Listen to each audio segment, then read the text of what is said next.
آپ کو کیا لگتا ہے داد جی کہ آپ یہ فیصلہ کریں گے اور میں چپ چاپ سنتا رہوں گا؟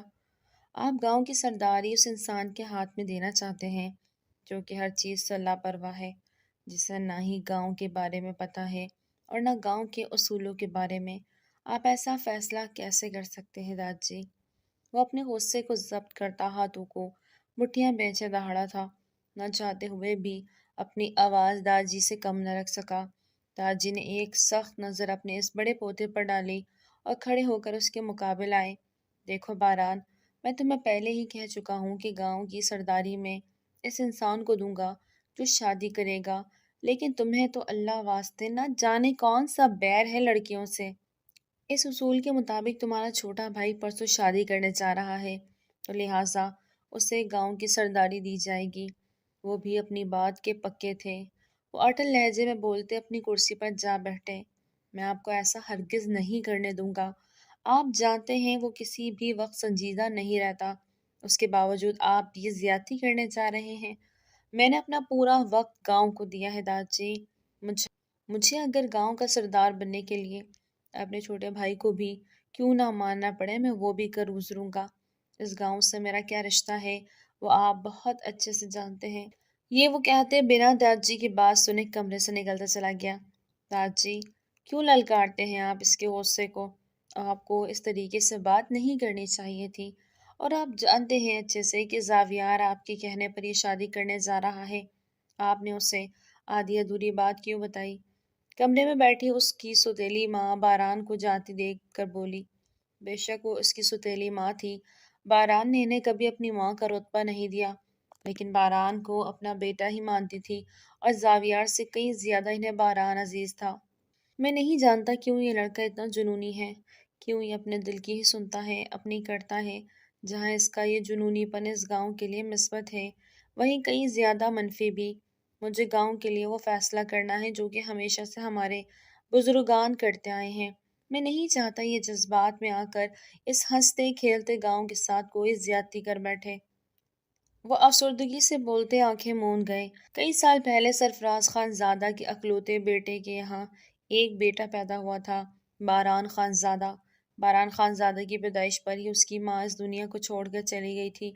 باران جب 10 سال کا ہوا تب باران کے داد جی نے باران کے والد کا نکاح اپنی بھتیجی سونیا سے کروا دیا تھا، لیکن ان کا ساتھ زیادہ نہ چل سکا، اور جب سونیا کو یہ معلوم ہوا کہ وہ 3 ماہ کی پریگننٹ ہے، اس دن ہی باران کے والد شفیق خان زادہ ایک کار ایکسیڈنٹ میں اس دنیا کو چھوڑ کر چلے گئے تھے۔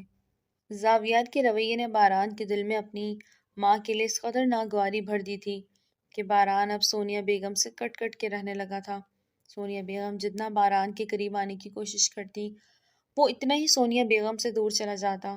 زاویار اس وقت بچہ تھا، وہ ہمیشہ اسے احساس سے کمتری کا شکار کر دیتا تھا۔ وقت گزرتا چلا گیا، زاویار نے باران سے بات کرنا بند کر دی، تو وہیں باران نے سونیا بیگم سے کسی بھی قسم کا تعلق نہ رکھا۔ باران ہمیشہ اس گاؤں کے لیے بہت جذباتی تھا، جس گاؤں میں اس کی ماں رہا کرتی تھی، جہاں اس کے باپ کی شادی ہوئی تھی۔ اس گاؤں سے باران کی کئی یادیں جڑی تھی۔ یہ گاؤں زاویار کے ہاتھ میں جاتا دیکھ باران کا غصہ کسی بھی حد تک کم نہ ہو رہا تھا۔ سنا ہے زاویار تیری شادی ہو رہی ہے، اور تیرا وہ بڑا بھائی جو کہ گاؤں میں سب سے آگے آگے نظر آتا تھا، گاؤں اس کے ہاتھ میں جانے کی بجائے تیرے ہاتھ میں آ رہا ہے۔ زاویار کا ایک دوست اس کے ساتھ بیٹھتا باران کا مذاق اڑاتے بولا۔ زاویار نے ایک ناگوار نظر اس پر ڈالی اور اٹھ کھڑا ہوا۔ تم لوگوں کے لیے یہ سب کہنا کتنا آسان ہے نا، میں جانتا ہوں بھائی اس گاؤں کے لیے کتنے سینٹی ہیں۔ وہ ایک نظر پورا گاؤں پر دوڑا کر بولا، تو پھر اپنے داد جی سے بولتا کیوں نہیں کہ گاؤں انہیں دے دے؟ کیوں تو ان کی کہنے پر شادی کر رہا ہے؟ اس کا دوست زاویار کے کاندھے پر تھپ تھپا کر بولا، تم جانتے ہو داد جی کی بات کی نفی میں کر نہیں سکتا۔ یہ گاؤں بھائی کی خوشی ہے، اور بھائی کی خوشی میں چھین نہیں سکتا۔ تم ہی بتاؤ کیا کروں ایسا کہ گاؤں بھائی کا ہو جائے اور داد جی مجھ سے ناراض نہ ہوں؟ وہ الٹا اپنے دوست سے سوال کر رہا تھا۔ معاملہ بہت گھمبیر ہے، کچھ تو سوچنا پڑے گا۔ زاویار کا دوست پرسوچ لہجے میں بولتا واپس بیٹھا اور چاند کو تکنے لگا۔ فی الحال اس بات کو ہم چھوڑتے ہیں، 2 دن ہیں ہمارے پاس اس معاملے کو سوچنے کے لیے، آج کی رات انجوائے کرتے ہیں۔ زاویار نے کہہ کر اپنے دوست کی طرف دیکھا تو دونوں ایک ساتھ چیخے، جہاں تھوڑی دیر پہلے ان کے چہرے پر پریشانی، فکر مندی، اداسی تھی، وہیں آنکھوں میں اب چمک لیے ہنس رہے تھے، ناچ رہے تھے۔ وہ گرتی پڑتی جنگل سے نکلتی بنا چپل کے بھاگتی ہی چلی جا رہی تھی۔ وہ جلد سے جلد یہاں سے کہیں دور بھاگ جانا چاہتی تھی، جہاں اس کے سوتیلے بھائی کی اس پر نظر نہ پڑے۔ وہ اندھیرے میں کبھی پتھر سے ٹکراتی تو کبھی درخت سے ٹکراتی، مسلسل بھاگ رہی تھی۔ وہ نہیں جانتی تھی کہ اسے کہاں جانا ہے، لیکن وہ جلد سے جلد اس گاؤں کے احاطے سے باہر نکل جانا چاہتی تھی، جہاں اسے کوئی جاننے والا نہ تھا۔ وہ اپنے ہی رشتوں سے دور جانا چاہتی تھی، ان کی پہنچ سے اس قدر دور جانا چاہتی تھی کہ ان کی نظر بھی اس پر نہ پڑے۔ پاؤں سے خون رس رہا تھا، وہیں ہاتھ کی ہتھیلیاں چھل چکی تھی، سر پر لگی چوٹ میں درد کی ٹیس اٹھ رہی تھی، لیکن اسے اس وقت فکر تو تھی بس اپنے بھاگنے کی۔ وہ آنکھیں بند کی اندھا دھن بھاگ رہی تھی۔ ایک جگہ رک کر اس نے سانس لیا۔ ہاں، وہ اپنی منزل کے بے حد قریب تھی۔ وہ آخری سڑک ہی تھی جس کو پار کرتے ہوئے وہ گاؤں کے احاطے سے باہر ہو جاتی۔ نہ چاہتے ہوئے بھی ایک زخمی مسکراہٹ اس کے چہرے پر آئی تھی۔ اس نے سڑک پر بھاگنا ہی شروع کیا تھا کہ اچانک کہیں سے سامنے ایک گاڑی آئی اور وہ اس گاڑی سے ٹکرا کر زمین بوس ہو گئی۔ بروقت سامنے والے نے گاڑی کو روک لیا تھا، ورنہ کوئی غرض نہ تھا کہ آج وہ اللہ کو پیاری ہو جاتی۔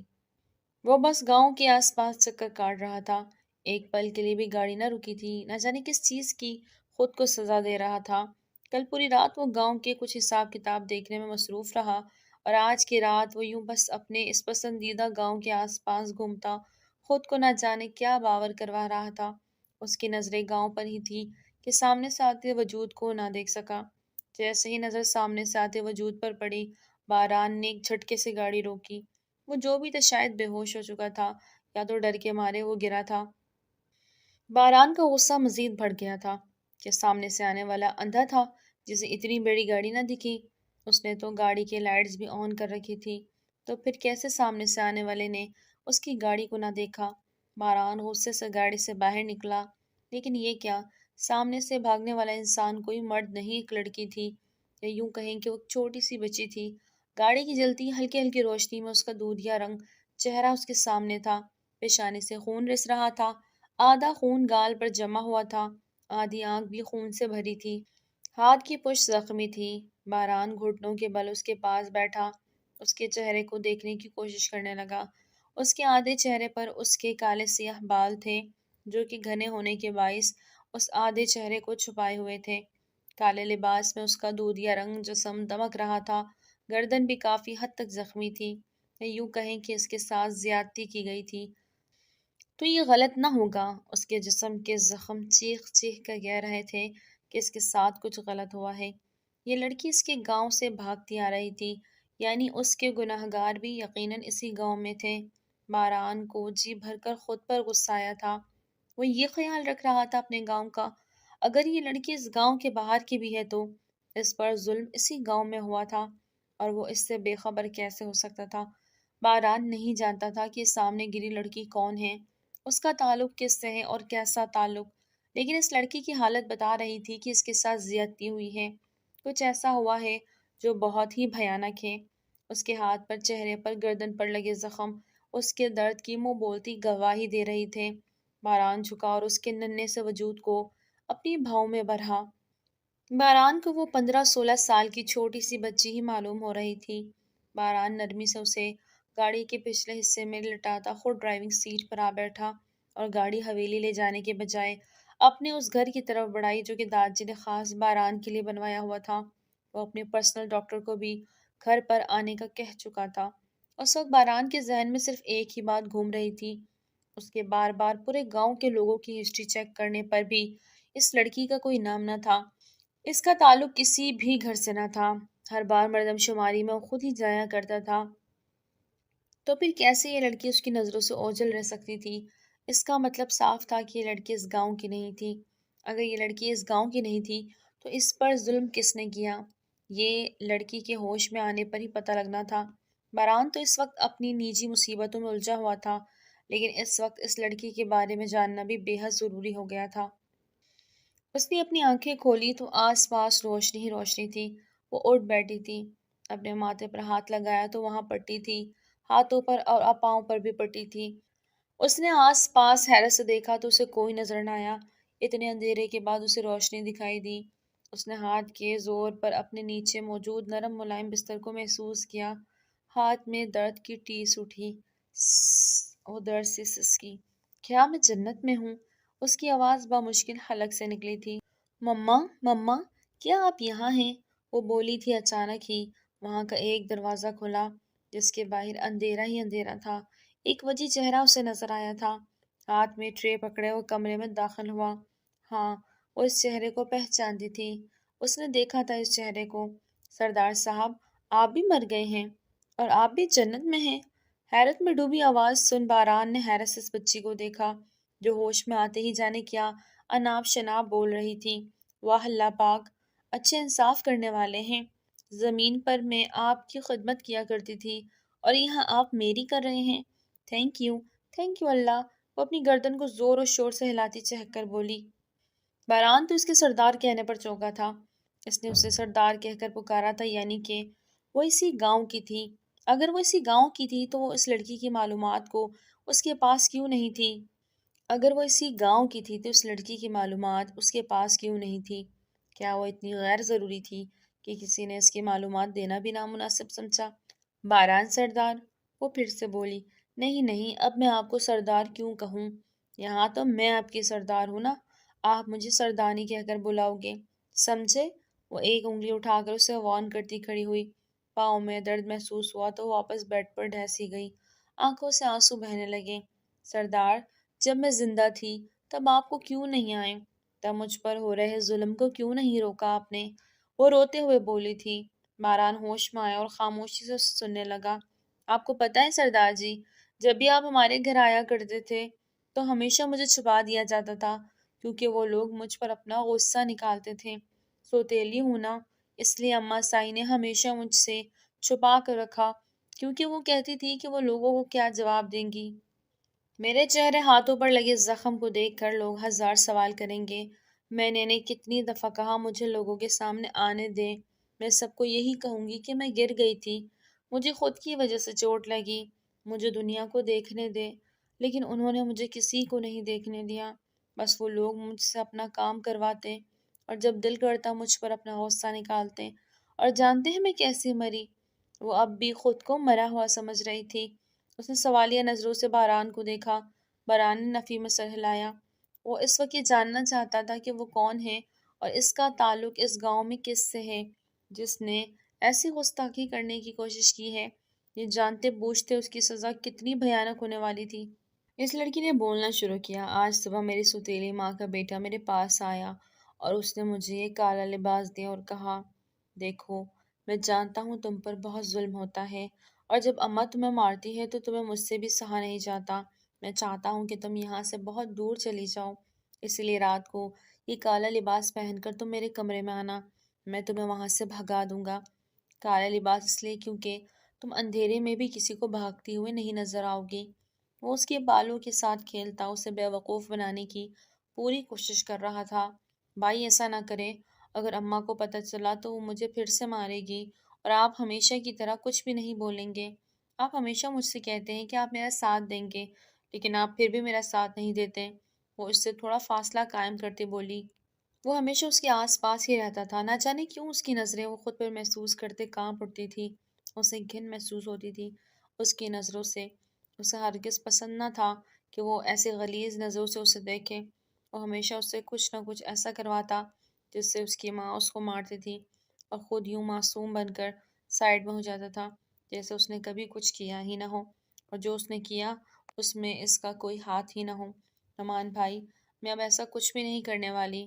وہ کپڑے واپس نعمان کے ہاتھ میں پکڑاتی بولی، اگر تم نے ایسا نہیں کیا تو یاد رکھو میں تمہیں ویسے ہی مار اماں سے پڑوا سکتا ہوں اور تم جانتی ہو میں ایسا کرنے میں مہارت رکھتا ہوں۔ وہ ایک خباثت بھری مسکراہٹ چہرے پر لائے بولا۔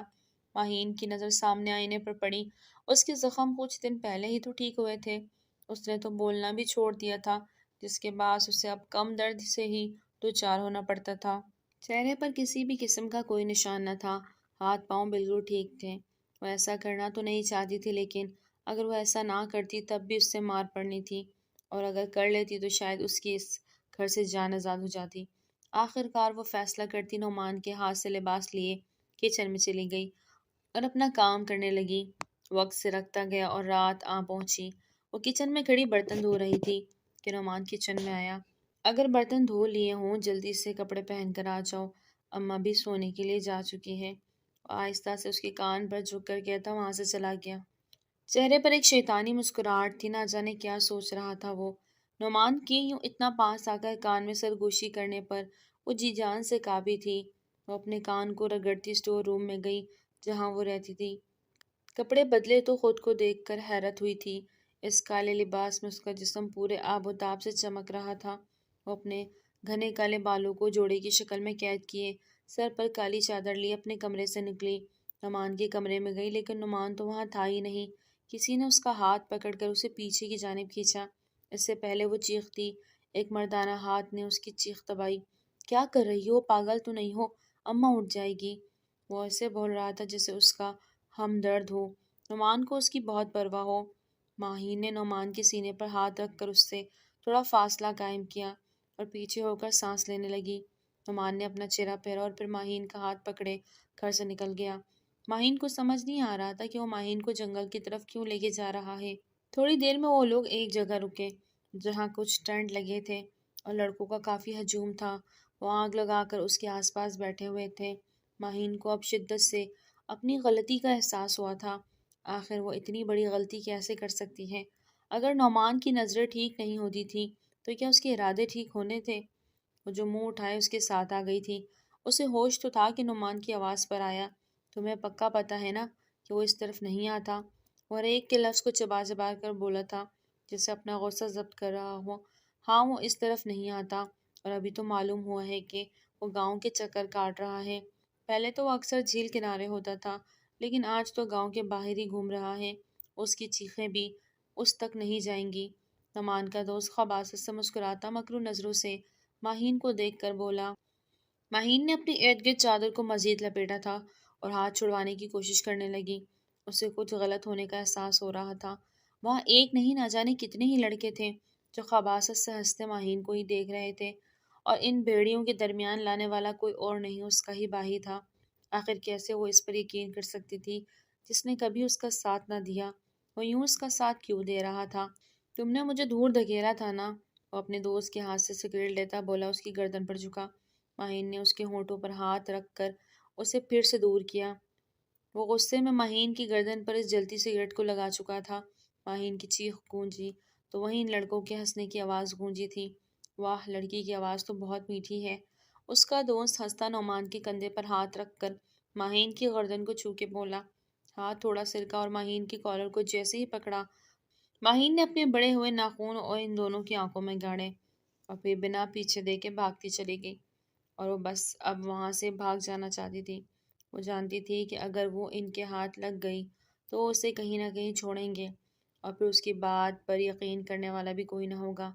وہ پھر ستیلی ماں کے ہاتھ چڑھ جاتی، اور پھر جو اس کے ساتھ ہونا تھا وہ اس کے لیے ناقابل برداشت تھا۔ وہ کبھی ایک درخت سے ٹکراتی تو کبھی دوسرے درخت سے۔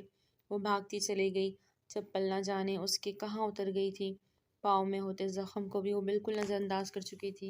اگر وہ پاؤں میں لگے زخم کو دیکھتی تو اس کے جسم اور روح پر کبھی نہ مٹنے والے زخم ہو جانے تھے۔ اس وقت اسے بس اپنی عزت بچانی تھی۔ اس کا تو دنیا میں کوئی محافظ ہی نہ تھا۔ ماں تو اس کی پیدائش پر ہی اسے چھوڑ کر چلی گئی تھی، اور باپ وہ چند ماہ پہلے ہی اسے اس دنیا میں تنہا چھوڑ کر گیا تھا۔ ستیلی ماں تھی جسے ماہین سے کوئی لینا دینا نہ تھا، جس کے لیے وہ محض ایک کام کرنے والی تھی، غصہ نکالنے کا سامان تھی۔ آپ نے بہت دیر کر دی سردار جی، آپ ایک اچھے سردار ثابت نہیں ہوئے۔ وہ روتی گھٹنوں میں چہرہ چھپائے رونے لگی۔ باران کچھ سوچتے ہوئے کمرے سے باہر نکلا۔ اسے خود پر غصہ آ رہا تھا، وہ اتنا لاپرواہ کیسے ہو گیا؟ وہ گاؤں کے ہر کام کو دیکھ لیا کرتا تھا لیکن اس نے کبھی رات کے وقت ان جگہوں پر جانے کی کوشش ہی نہ کی۔ اگر کوئی وہاں نہیں جاتا تھا تو یقیناً وہاں کوئی نہ کوئی غلط کام ضرور ہوا کرتے تھے۔ اس وقت باران کچھ سوچنے سمجھنے کی صلاحیت نہ رکھتا تھا۔ باران نے اپنے موبائل نکال کر ایک نمبر ڈائل کیا اور حکم صادر کیا۔ واپس کمرے میں آیا جہاں اب بھی وہ بیٹھی رو رہی تھی۔ سنو لڑکی، مری نہیں ہو تم، زندہ ہو، اور تمہارا انصاف سردار باران ہی کرے گا، اور تمہارے گناہ گاروں کو ایسی سزا دے گا کہ وہ واپس کبھی کسی کی طرف آنکھ اٹھانے سے پہلے بھی 1000 دفعہ سوچیں گے۔ وہ پختہ ارادہ کیے صفاقیت سے بولا، لہجے سے وحشت ٹپک رہی تھی، آنکھوں میں ایک انجانا قہر تھا۔ موٹیاں بھینچے وہ بنا ماہین کو دیکھے بولا تھا۔ ماہین تو حیرت سے بس باران کو ہی دیکھ رہی تھی۔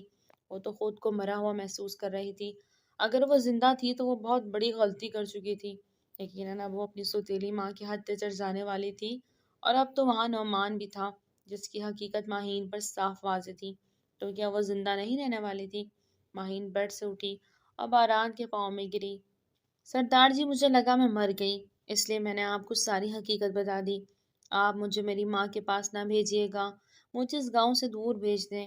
میں وعدہ کرتی ہوں میں کبھی کسی کے بھی سامنے نہیں آؤں گی اور کچھ بھی نہیں کہوں گی۔ بس مجھے یہاں سے دور بھیج دیں، مجھے میری ماں کے حوالے نہ کرنا، وہ مجھے مار دے گی۔ اور اب تو وہاں نعمان، وہ ہاتھ جوڑتی ابھی بول ہی رہی تھی کہ باران نے اسے خاموش رہنے کا اشارہ کیا۔ وہ خاموش ہو گئی۔ تمہیں کہا ہے نا کہ تمہیں انصاف ملے گا، تمہارے گناہ گاروں کو سزا ملے گی۔ میں وعدہ کرتا ہوں اور میں اپنا کہا پورا کروں گا۔ بس تم تیاری کرو، کل تم اپنی ماں کے گھر جاؤ گی۔ واٹر لہجے میں بولا، چہرے پر بلا کا سکون تھا۔ نہ جانے وہ کیا کرنے کا سوچ رہا تھا اور کیا کرنے والا تھا، اور وہ عمل ماہین اور سردار باران کی زندگی میں کیا تبدیلی لانے والا تھا، اس سے دونوں ہی بے خبر تھے۔ سنو لڑکی، تمہیں مجھ سے نکاح کرنا ہوگا۔ وہ خاموشی سے ایک سائڈ بیٹھی رونے کا شغل نوش فرما رہی تھی جب باران ہانپتا ہوا کمرے میں آیا۔ اس کے پیچھے ہی کچھ لوگ تھے، وہ بھی کافی جلدی میں لگ رہے تھے۔ کیا؟ ماہین اپنی جگہ سے اچھل کر کھڑی ہوئی تھی۔ وہ تو کب سے یہ سوچ کر ہلکان ہو رہی تھی کہ اسے اس کی ماں کے حوالے کر دیا جائے گا، لیکن یہاں تو اس کے بالکل برعکس ہو رہا تھا۔ سردار صاحب، وقت نہیں ہے داد جی کے پاس زیادہ، پیچھے سے آتا ایک اور آدمی بولا، جو کہ سفید کوٹ پہنے ہوئے تھا، گلے میں سٹیسکوپ تھا۔ آپ نکاح شروع کروائیں۔ باران نے بنا ماہین کی طرف دیکھے مولوی کو دیکھ کر کہا، اور ماہین کا ہاتھ تھام کر صوفے پر بیٹھا۔ ماہین اس ہڑبڑی پر کچھ پوچھ ہی نہ سکی۔ وہ چند پل میں باران کے نام کر دی گئی تھی۔ یہ سب اتنا جلد ہوا تھا کہ ماہین کو بولنے تک کا موقع نہ دیا گیا۔ نکاح کے فوراً بعد باران ماہین کو اپنی مضبوط بازوؤں میں بھرتا کمرے سے باہر نکل گیا تھا۔ اسے یاد تھا کہ اس کے پاؤں میں چوٹ لگی ہے اور اسے چلنے میں تکلیف ہو رہی ہے۔ باران کے چہرے پر اذیت صاف نمایاں تھی، آنکھوں میں خوف کی ٹھاٹھیں مارتا سمندر تھا۔ آنکھوں کے کونے نم ہو گئے تھے، لیکن وہ بھاگتا ہوا گاڑی تک آیا اور ماہین کو بٹھا کر ڈرائیونگ سیٹ سنبھالی۔ وہ اس حد تک ریش ڈرائیونگ کر رہا تھا کہ ماہین اپنا دل تھام کر بیٹھ گئی تھی۔ وہ اسے اپنی باہوں میں بھرے سیدھا داجی کے کمرے میں گیا۔ داجی، آپ چاہتے تھے نا میں شادی کر لوں، کر لی میں نے شادی، اب کہیں نہیں جانا آپ نے، تو داجی کا ہاتھ تھام کر بولا تھا۔ داجی نے ماہین کو دیکھا اور مسکرائے، پاس کھڑے ایک زمیندار کو اشارہ کیا اور اس کو قریب ہونے کا اشارہ کیا۔ میں سرفراز خان زادہ، اس زمیندار نے بولنا شروع کیا کہ باران کو اپنا دل اپنی ہتھیلی میں دھڑکتا محسوس ہو رہا تھا کہ آج پھر ایک عزیز اس سے جدا ہونے والا تھا۔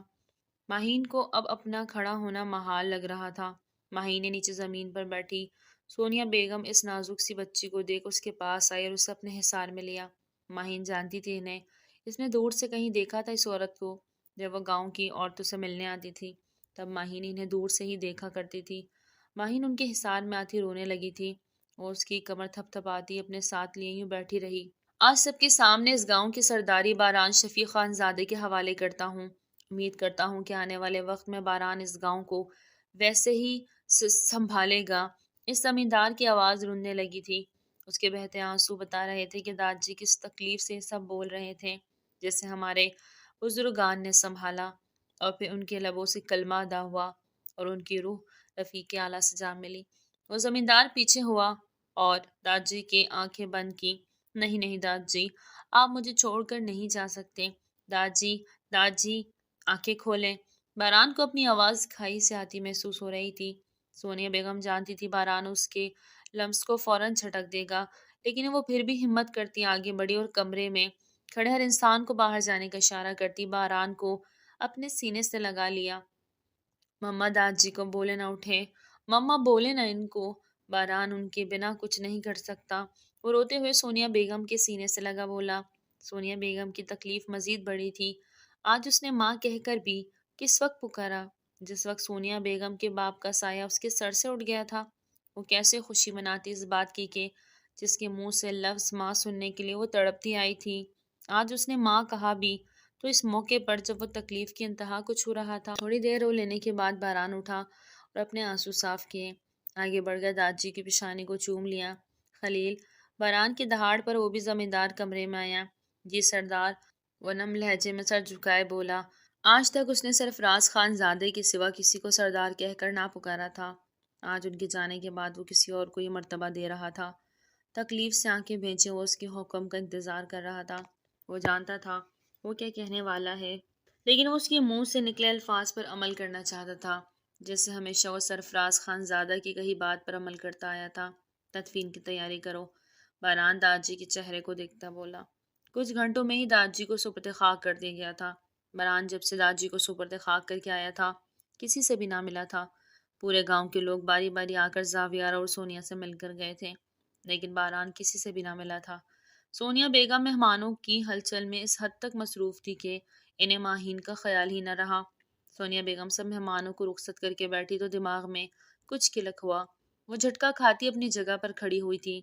ماریا، غزالہ، شبنم، شکیلہ، خلیل، احمد، رحمان، عزیز۔ سونیا بیگم کی آواز نے حویلی کی اینٹ سے اینٹ بجا دی تھی۔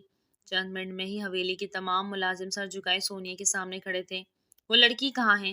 کہاں ہے اس گھر کی بڑی بہو؟ وہ دھاڑی تھی، لہجے میں ڈر صاف نمایاں تھا۔ بے شک باران کی پسند تھی وہ لڑکی، لیکن ایک بار جو چیز باران کی دسترس میں آ جاتی تھی وہ ہمیشہ انمول ہو جایا کرتی تھی۔ وہ پھر جیتی جاگتی روح تھی، باران کی بیوی، اس کی شریک حیات۔ باران کو اگر پتہ چلتا کہ اس کی بیوی سونیا بیگم کے پاس نہیں تو اور بھی ان سے بدگمان ہو جاتا۔ ڈھونڈو، ڈھونڈو اسے۔ سونیا بیگم کے کہنے پر تمام ملازم پوری حویلی میں 400 پھیلے تھے۔ انہوں نے حویلی کا ایک ایک کونا چھان لیا تھا، لیکن ماہین وہاں کہیں بھی نہ تھی۔ سونیا بیگم سر تھامے بیٹھی تھی جب باران کمرے سے باہر آیا۔ اماں سائیں، ماہین کہاں ہیں؟ باران کی آواز پر وہ ساکت ہوئی۔ وہ اب بھی انہیں اپنی ماں کہہ کر پکار رہا تھا، انہیں احترام دے رہا تھا۔ اگر اسے پتہ چل جاتا کہ زندگی میں پہلی بار جسے وہ عورت احترام محبت دے رہا ہے اس نے ماں، اس کی بیوی کی حفاظت نہ کی، تو وہ مزید بدگمان ہو جاتا۔ سونیا بیگم کانپتی اٹھی اور باران کے قدموں میں جا بیٹھی۔ مجھے معاف کر دو، اتنے سالوں بعد جس بیٹے کے منہ سے ماں لفظ سننے کے لیے ترستی رہی، آج جب وہ ماں کہہ کر پوچھ رہا ہے، اس کا جواب دینے کے بعد وہ عزت و احترام پھر سے اپنے بیٹے کی نظروں میں کھو دوں گی۔ وہ سسکیاں دباتی روتی بولی، اماں سائیں ایسا کیوں بول رہی ہو؟ آپ سے دور رہنے کا، آپ سے بات کرنے کا مطلب یہ ہرگز نہیں تھا کہ میں آپ سے نفرت کرتا ہوں۔ زاویار کو ہمیشہ مجھ سے شکایت رہتی تھی، آپ سے زیادہ مجھ سے محبت کرتی ہیں، بس اس لیے میں نے آپ سے دور رہنا شروع کر دیا تاکہ زاویار کو اس کے حصے کی محبت مل جائے، ورنہ کون کمبخت آپ جیسی ماں کو ٹھکرائے گا۔ وہ محبت سے اپنی ماں کی پیشانی کو چوم کر بولا، باران ماہین نہیں مل رہی، نہیں جانتی میں وہ کہاں ہے، اسے ڈھونڈو۔ سونیا بیگم نے اس وقت بجائے جس بات میں بہنے کے فوراً مدعے کی بات کی تھی۔ خلیل نعمان کے گھر سے کون کون آیا تھا؟ باران سونیا بیگم کو چھوڑ خلیل کے سامنے آیا۔ آنکھوں سے شعلے برس رہے تھے، دانت آپس میں اتنی مضبوطی سے پیوست تھے جیسے دانتوں تلے اس نے نعمان کو ہی چبا رکھا ہو۔ نعمان اور اس کی ماں اور سردار کچھ دیر ہی پہلے وہ کچھ سامان لے کر گئے ہیں۔ وہ احترام سے سر جھکا کر بولا۔ باران اس کی بات کا کوئی جواب دیے بنا ہی حویلی سے نکلتا چلا گیا۔ کب آئے گا اس کمبخت کو ہوش؟ کیا گل کھلائے ہیں اس نے؟ کہیں سردار کے سامنے منہ تو نہیں کھولا؟ ماہین کی سوتیلی ماں ماہین کو چارپائی پر بے سود پڑا دیکھ کر بولی۔ نعمان مہمانوں کی چہل پہل میں ماہین کو ایک بوری میں ڈال کر لے آیا تھا۔ ماہین کو بوری میں ڈالنے سے پہلے وہ اسے بے ہوش کرنا نہ بھولا تھا۔ امی آپ جائیں، آرام کریں، جب اسے ہوش آئے گا تو اس کی عقل ٹھکانے میں لگاؤں گا، اگر یہ چیخے پکارے تب بھی نہیں آنا۔ وہ قہر آلود نظروں سے ماہین کو دیکھ کر بولا، جو دل میں آئے کر، لیکن اس کی آواز زیادہ نہیں آنی چاہیے۔ رات ہی تو سردار کی موت ہوئی ہے، وہ باران سردار بن بیٹھا ہے، وہ شاید سب جانتا ہے ہمارے بارے میں، جو قدم اٹھائے گا سوچ سمجھ کر اٹھانا۔ وہ اسے تنبیہ کرتی نظروں سے دیکھ کر بولتی کمرے سے نکل گئی تھی۔ کیا ماں، کتنا وقت برباد کر دیا۔ وہ سر جھٹک کر کہتا خباثت سے ہنستا ماہین کے آس پاس گھومنے لگا۔ اب بھاگ، کہاں بھاگے گی؟ بہت جوش ہے نا تجھ میں، اب دکھانا جوش۔ وہ ماہین کی چادر کھینچ کر بولا۔ اپنی شرٹ کے بٹن کھولے اور شرٹ ایک سائڈ پر پھینکی۔ ماہین نے مندی مندی آنکھوں سے اپنے سامنے کسی کا برہنہ سینہ دیکھا تو پٹ سے آنکھیں کھولی۔ وہ اور کوئی نہیں، وہی تھا جس سے وہ اپنی جان بچانے کے لیے بھاگی تھی۔ کیا سچ میں باران نے اسے اس گھر والوں کے حوالے کر دیا تھا؟ کیا اس نے وہ سب جھوٹ بولا تھا؟ اس نے ماہین سے نکاح صرف اس لیے کیا تھا کیونکہ وہ سرداری چاہتا تھا۔ وہ سب کچھ جاننے کے بعد بھی اس کی عزت کو تار تار کرنے کے لیے اسے یوں ان بھیڑیوں کے حوالے کر گیا۔ اسے بے ہوش ہونے سے پہلے صرف یہ کہا گیا تھا کہ باران اسے بلا رہا ہے، تو اس ملازمہ کے بتائے کمرے کی طرف جا رہی تھی۔ پھر اچانک ہی وہ ہوش و حواس سے بیگانہ ہو گئی، اور جب آنکھ کھولی تو وہ واپس اسی جہنم میں تھی جس سے وہ جان بچا کر بھاگی تھی۔ وہ وہی بھیڑیا اس کے سامنے تھا جس سے وہ بھاگ رہی تھی۔ اب بھاگ کہاں بھاگے گی؟ نعمان نے اس کا بازو دبوچ کر اسے کھڑا کیا۔ پاؤں سے خون بہنے لگا۔ اس سے پہلے نعمان کچھ کرتا، دھڑک سے دروازہ توڑا تھا کسی نے۔ وہ یہ نہیں جانتا تھا کہ میرا اس سے نکاح ہوا ہے۔ اسے لے کر سیدھا گھر ہی گیا ہوگا خلیل۔ باران نے کہہ کر گاڑی ماہین کے گھر کے رستے پر ڈالی۔ سردار جی، اگر وہ لڑکی ہمارے گاؤں کی ہے تو اس کو کبھی کسی نے دیکھا کیوں نہیں؟ خلیل کو بھی جاننے کا تجسس ہوا۔ آخر ایسا کیسے ممکن تھا کہ وہ بچی اس گاؤں کی ہے اور اسے کسی نے دیکھا نہ ہو؟ خلیل، یہ تو میں بھی نہیں جانتا، لیکن اگر میری بیوی کو خروج بھی آئی تو میں گاؤں کے سبھی اصولوں کو توڑ دوں گا۔ وہ خانزادہ حویلی کی بڑی بہو ہے، اس گاؤں کی سردارنی۔ اس کو بچانے کے لیے میں کسی بھی حد تک جاؤں گا، وہ جنونی انداز میں کہتا گاڑی کی سپیڈ بڑھا گیا۔ سردار، آپ اس لڑکی کو جانتے ہیں، اس سے محبت کرتے ہیں، تو ایسا جنون نہ رکھیں، وہی کریں جو آپ کسی عام لڑکی کو بچانے کے لیے کرتے۔ خلیل سمجھانے والے انداز میں بولا، وہ عام نہیں ہے خلیل، وہ بیوی ہے میری، باران خان زادے کی بیوی۔ وہ اسے جانتا ہو یا نہیں، لیکن اس کا نام میرے نام سے جڑ گیا ہے۔ اس کا مطلب یہ ہے کہ وہ لڑکی بہت خاص ہے، کیونکہ اس کے نام کے ساتھ اس گاؤں کے سردار کا نام جڑا ہے۔ باران غصے سے دہاڑتا گاڑی روک کر گن لوڈ کرتا سامنے موجود گھر میں داخل ہوا۔ آس پاس کے لوگ سب اسی انسان کو دیکھ رہے تھے جس کے غصے سے سب واقف تھے۔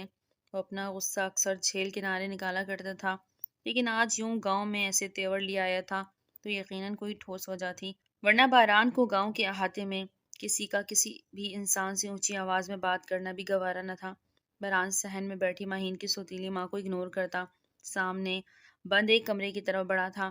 باقی کمروں میں اس کے گارڈ جا چکے تھے، لیکن انہیں وہاں کوئی نہ ملا۔ باران سیدھا اس بند کمرے میں داخل ہوا۔ نعمان بنا شرٹ کے ماہین کو بازو دبوچے کھڑا تھا۔ باران کی نظر اس کے بازو سے ہوتی اس کے پاؤں پر گئی جس کا خون فرش بھگو رہا تھا۔ نعمان کے ڈر سے آنکھیں ہی باہر ابل گئی تھی۔ وہ ماہین کو چھوڑتا بھاگنے لگا تھا کہ باران کے گارڈز نے اسے پکڑ لیا۔ باران آگے بڑھا اور ماہین کو اپنی باہوں میں بھرتا گھر سے نکلتا چلا گیا۔ پیچھے گارڈز نعمان کو بنا شرٹ کے ہی گھسیٹتے گھر سے نکل گئے تھے۔ ماہین کی سوتیلی ماں روتی بین کرتی اپنے بیٹے کے پیچھے ہی لپکی تھی۔ اب انہیں پراپر بیڈ ریسٹ دیں، اپنی عمر کے حساب سے بہت کمزور ہیں یہ، ڈاکٹر نے ماہین کو چیک کرتے ہوئے کہا۔ ماہین خاموشی سے لیڈی ڈاکٹر کی باتیں سن رہی تھی اور باران پاس ہی بیٹھا تھا۔ 15 یا 16 سال کی بچی کی ایسی ہیلتھ ہوتی، ڈاکٹر یہ بھی نہیں معلوم آپ کو؟ باران نے نارمل انداز میں کہا۔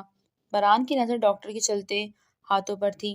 کیا آپ نے اتنی چھوٹی بچی سے نکاح کر لیا؟ ڈاکٹر کے چلتے ہاتھ رکے اور منہ کھل گیا۔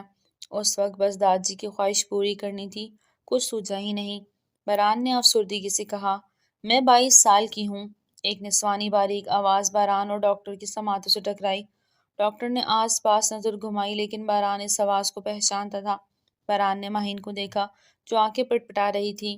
یہ تم نے کہا ہے؟ ڈاکٹر کی حیرت میں ڈوبی آواز کمرے میں گونجی۔ ماہین نے زور و شور سے اس بات میں سر ہلایا۔ اوہ مائی گاڈ، مسٹر باران، پھر تو اس کو بہت زیادہ کیئر کی ضرورت ہے۔ یہ تو اپنی عمر سے کئی گنا زیادہ چھوٹی دکھتی ہے، ڈاکٹر نے فکر مندی سے کہا۔ باران تو حیرت سے اس لڑکی کو دیکھ رہا تھا جو 22 سال کی ہونے کا دعویٰ کر رہی تھی۔ باران کچھ بولتا اس سے پہلے ہی موبائل رنگ ہوا۔ مقابل کی کہی جانے والی بات سن کر باران کے دماغ کی رگیں ابھری تھیں۔ موبائل پر پکڑ مضبوط ہوئی۔ ڈاکٹر، میں آپ سے ملنے آتا رہوں گا، آپ بھی حویلی آتے رہیے گا، میری بیوی کی صحت جلد سے جلد ٹھیک ہو جانی چاہیے۔ باران کہتا ماہین کو اپنی باہوں میں اٹھائے گاڑی کی طرف بڑھا اور گاڑی جرگہ کی طرف بڑھائی۔ سورج پورے آب و تاب سے چمک رہا تھا۔ سورج کی کرنیں 400 پھیلی ہوئی تھی اور وہ کئی لوگوں کے درمیان یوں ہی شرٹ لیس گھٹنوں کے بل بیٹھا تھا۔ جسم پر مارنے کے باعث نہ جانے کتنے نشان ہوئے تھے، سر سے خون رس رہا تھا، ہونٹ بھی زخمی اور ہاتھوں کو پیچھے کمر پر باندھا گیا تھا، اور اس کی یہ حالت کرنے والا اور کوئی نہیں، سردار کا چھوٹا بھائی تھا۔ باران کے جانے کے بعد سونیا بیگم نے زاویار کو سب کچھ بتا دیا تھا، اور جب وہ نعمان کے گھر پہنچا تو گارڈ اسے گھسیٹتے باہر نکل رہے تھے، اور یہ ہی وقت ملا تھا زاویار کو اپنا ہاتھ صاف کرنے کا۔ سونی اور زاویار کچھ بھی نہیں جانتے تھے کہ زاویار اور ماہین کا رشتہ کیا ہے، لیکن خلیل کے بتانے پر معلوم ہوا کہ وہ ماہین کے ساتھ کچھ غلط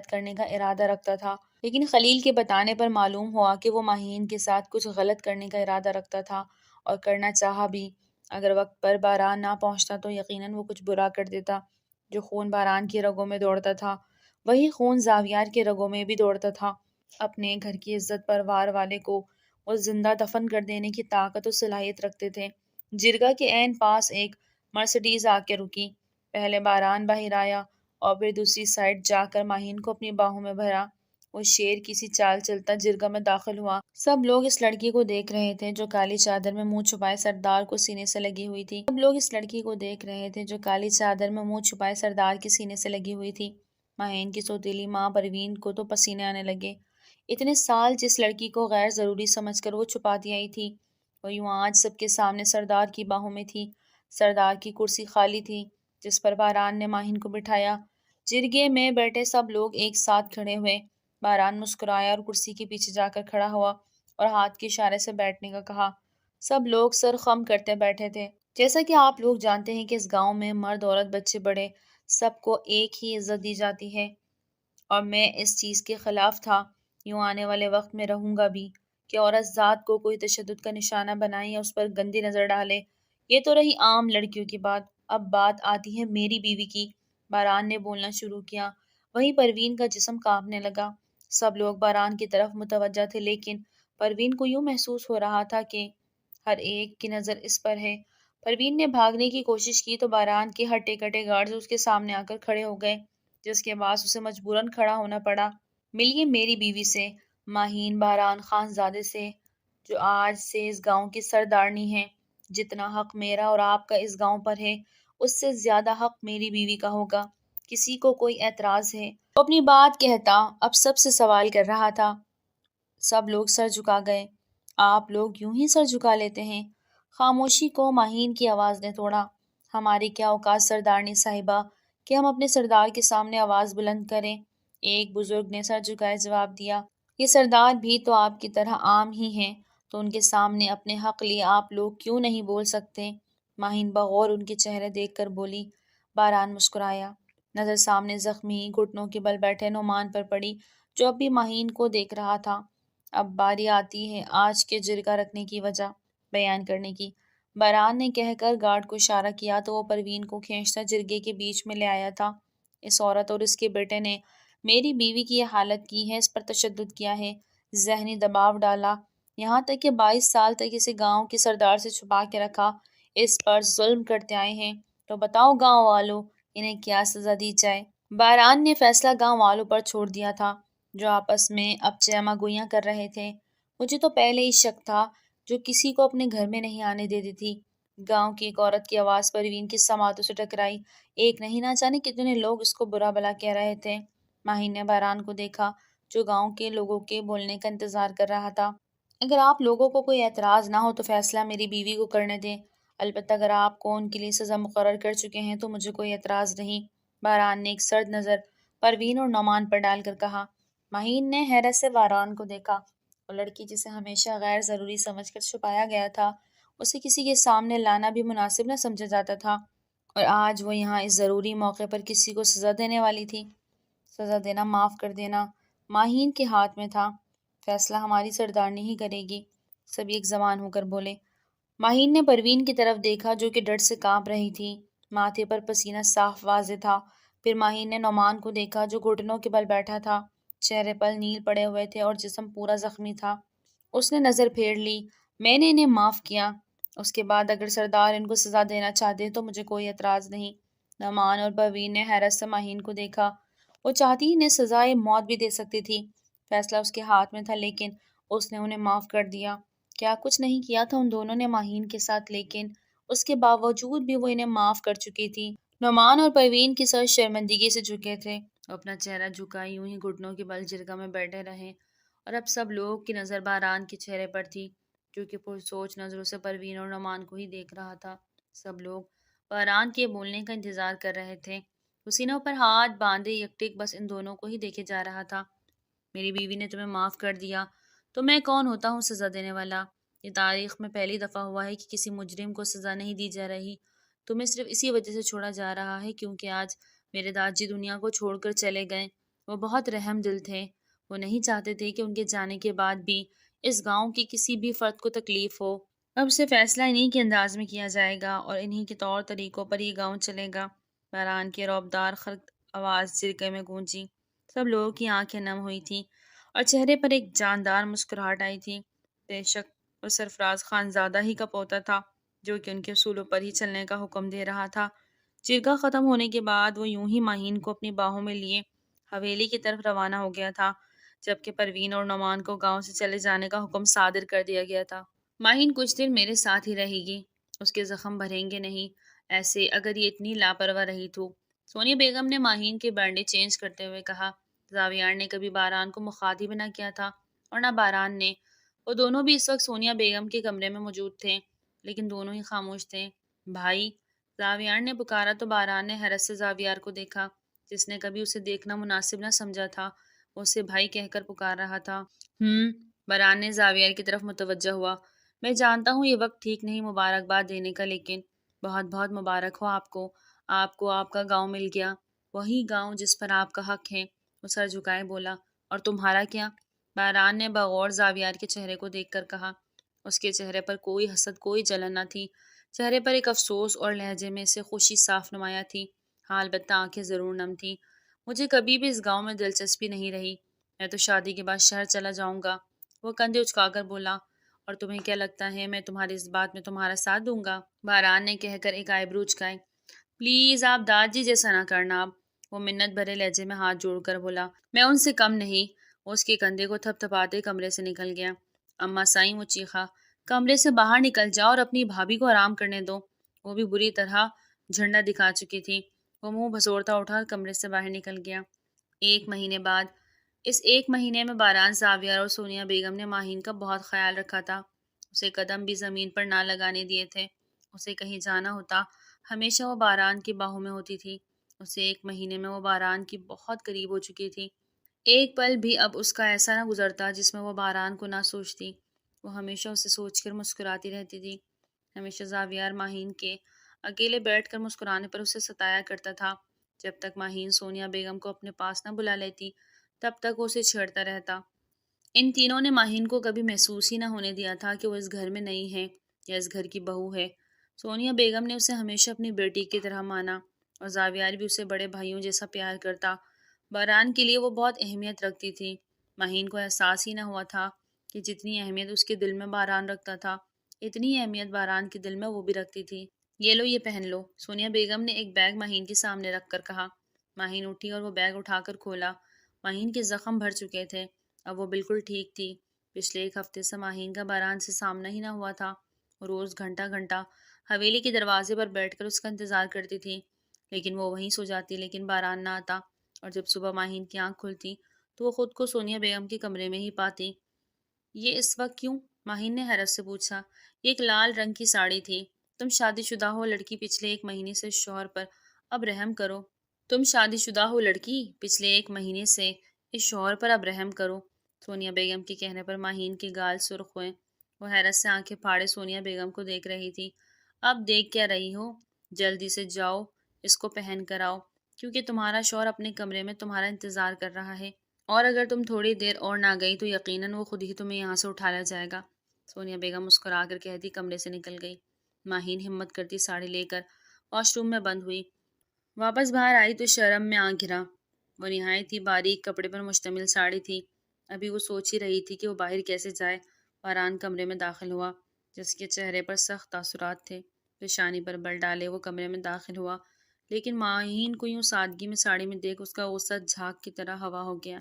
یہ وقت اور جگہ کا لحاظ کرتا ماہین کو اپنی باہوں میں بھرے اپنے کمرے کی طرف چل دیا. ماہین نے اپنے لب بھی نہ کھولے تھے. وہ بس آنکھیں بھیجے اس کے رکنے کا انتظار کرنے لگی.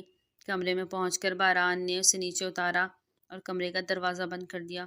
تم بیوی، تم نے مجھے بہت انتظار کروایا ہے. وہ ماہین کو اپنے بے حد قریب کرتا بولا. ماہین اپنا چہرہ باران کے سینے میں چھپا گئی. ماہین خمار آلود لہجے میں اس سے پکارا. ماہین نے مشکل نظریں اٹھا کر باران کو دیکھا جس کی آنکھوں میں محبت کی ٹھاٹھیں مارتا سمندر صاف نمایاں تھا. جب میں نے تم سے نکاح کیا اس وقت میرے دل میں تمہارے لیے کوئی جذبات نہ تھے، لیکن آج میرے دل میں صرف ایک عورت بستی ہے اور وہ تم ہو۔ آج میں کہتا ہوں کہ مجھے تم سے محبت ہے، بے تحاشا محبت، اور میں اس محبت کو مکمل کرنا چاہتا ہوں۔ ساتھ دو گی میرا؟ وہ اس کی آنکھوں میں آنکھیں گاڑے بولا۔ ماہین کے لبوں پر شرمگی مسکراہٹ آئی اور اس بات میں سر ہلایا۔ بیران مسکراتا ہوا اس کے ہونٹوں پر جھکتا اس کی سانسوں پر تسلط قائم کر گیا۔ ماہین کے جسم کے پور پور پر وہ اپنی محبت کی بارش کرتا خود میں سما رہا تھا۔ ماہین بھی اس کی محبت پا کر بے حد خوش تھی اور آنے والا وقت اب نہ جانے کتنی ہی خوشیاں ان کی جھولی میں ڈالنے والا تھا۔